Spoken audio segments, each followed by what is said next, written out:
life matters, and that is why this issue is so important. Black lives matter, white lives matter, all lives matter.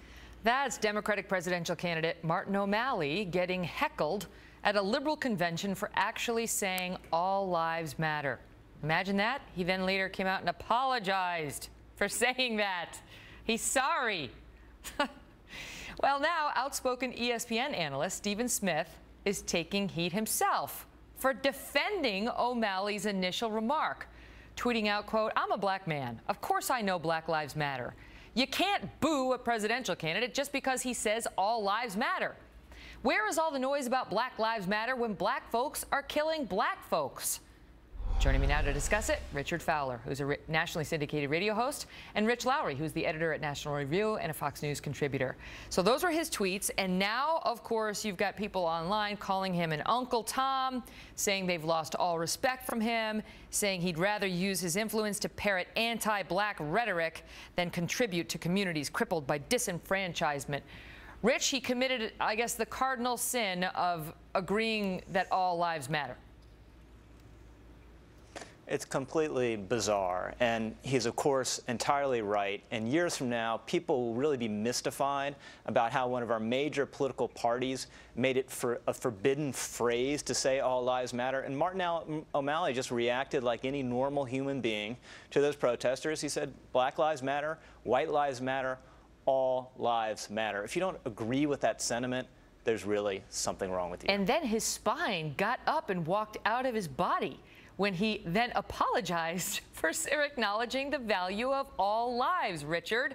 And now a black man, I believe he has earned the right to have an opinion on the matter, comes out and says, look, if Black Lives Matter, shouldn't we be concerned about what's happening in our own communities? He says, does it only matter when we're getting killed outside of our community by folks who look differently than us? That's my point. That is my point. It's the truth. Deal with it. What's wrong with what he said?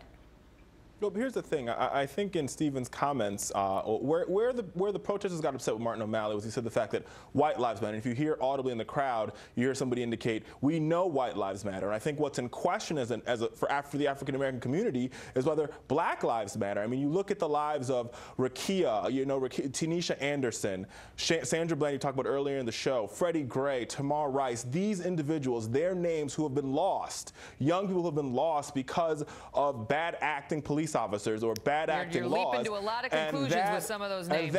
And that is the problem that these protesters are saying. They're saying that indeed we understand that white lives matter, but black lives should matter. That's what's in question. But the problem is that obviously this is how they feel. But that ignores the context of, yes, many people were killed. Many black people were killed by police over the past year. More white people were killed by police over the last year. Far more white people were. And the notion that you're going to get white people to listen to the message and try to recognize that there's a problem, Rich, while you're telling them you can't even say that your lives also, you can't even say that you have a voice. Even saying that is irritating to us. Will shut people down.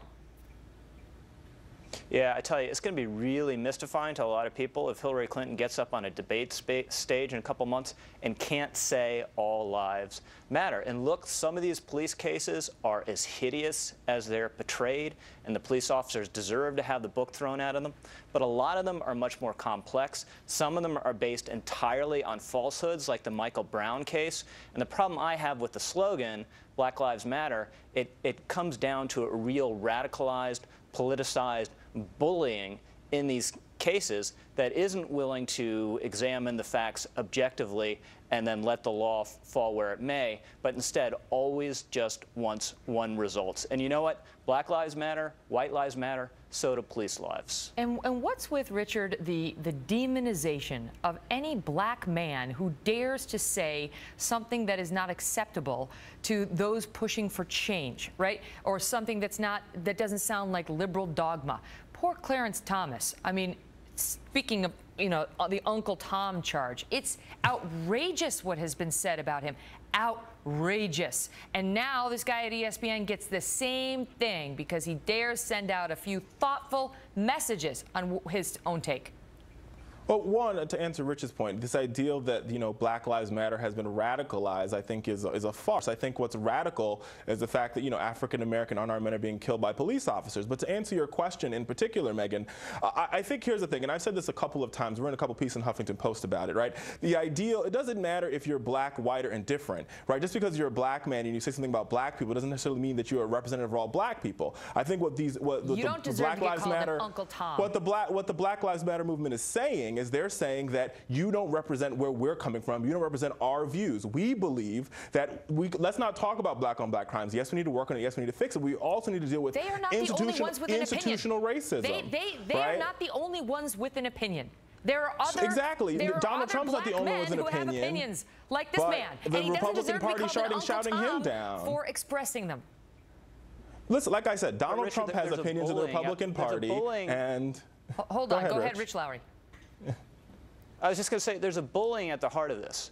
When you're shouting people down for just saying all lives matter, that is bullying. When you're calling Stephen Smith these horrible names just for voicing his opinion on Twitter, hey, look, it's Twitter, it happens sometimes, that is bullying. Stephen does have his spine, however. He has his spine. And the Michael Brown, we heard for months and months and months that he...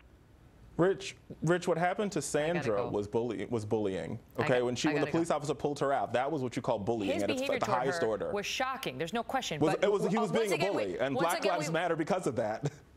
But you go right to the race place, Richard. Right there. I gotta go. Good to see you both.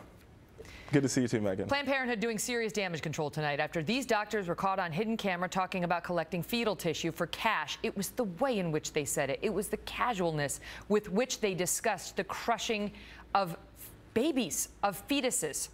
Ed Henry is next on the political fallout.